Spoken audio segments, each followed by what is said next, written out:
Buenas tardes, ¿qué tal? ¿Cómo están? Bueno, el día de hoy vamos a hablar sobre los instrumentos de vuelo. Pero antes de hablar de los instrumentos de vuelo, tenemos que tener en cuenta que para todo trabajo tenemos que tener siempre nuestros ARPs adecuados. Y en este caso vamos a usar botas de punta de acero, guantes y si es necesario, lentes de seguridad. Bueno, empezamos con los instrumentos de vuelo. Vamos a hablar sobre los funcionamientos de cada uno, del tubo burdón, del velocímetro, el altímetro y posterior a ello vamos a hablar de los sincros. Bueno, vamos a ver cómo funcionan y muchas otras cosas más, así que quédense hasta el final. Empezamos con el tubo burdón. Es un instrumento de medición que trabaja a través del movimiento de un muelle tubular que al recibir mayor presión mueve un mecanismo que a su vez mueve el engranaje que está conectado a la indicación y así podemos ver el resultado de la presión. Aquí podemos haber visto cómo es el funcionamiento, sus partes, ahí podemos ver el muelle que se agranda cuando entra más presión y a su vez también cuando hay menos presión se hace más chico. Ahora vamos a hablar del altímetro, que es un instrumento que trabaja con presión estática del ambiente. O sea, esa presión estática la tenemos por los puertos estáticos del avión, que están ubicados a la altura de la cabina por la nariz, en la parte exterior. Y esa presión estática llega a un aneroide, que puede ser regulado por la parte externa, tiene como un tornillito. Y bueno, que al aumentar la presión estática va inflando y mueve unos mecanismos que mueven la aguja del indicador. Ahora vamos a hablar del velocímetro, que es un instrumento que trabaja a la par con el aire de impacto y la presión ambiental. Para ello se usa el tubo pitot y los puertos estáticos del avión. Tendríamos el tubo pitot menos la presión estática y que en la cámara se opondrían entre ellos.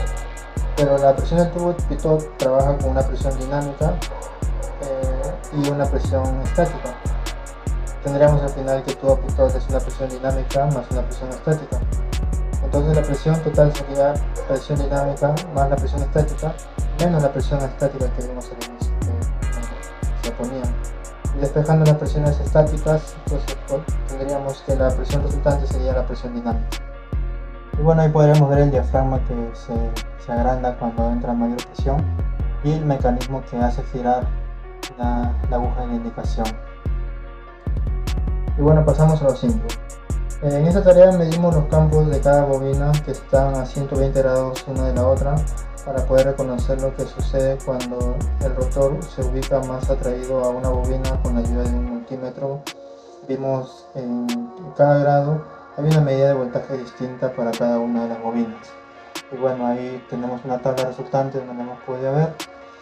Y voy a explicarlo más a detalle en un video, ahí podemos ver la tabla.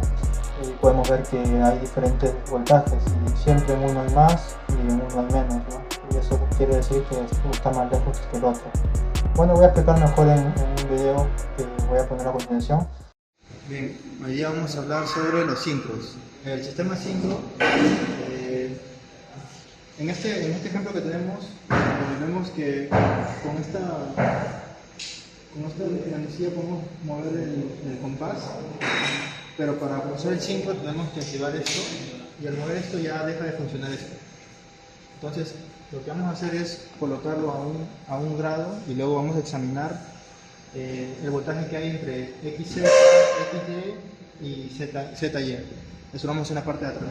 Entonces colocamos el grado que queremos, en este caso vamos a colocar en 40 grados y empezamos a medirlo. Lo vamos a medir en voltajes en alterna. Vamos a medir en XZ y vemos que nos da 10 voltios. En XY nos da 5 voltios y en ZY nos da 2 voltios. Vemos que en cada uno hay diferente voltaje, por lo que están divididos en 120 grados, que cuando está más cerca a un lado, los otros lados van a dar diferentes voltajes. Por eso es que en uno hay más que en los demás. Y eso sería todo. Gracias.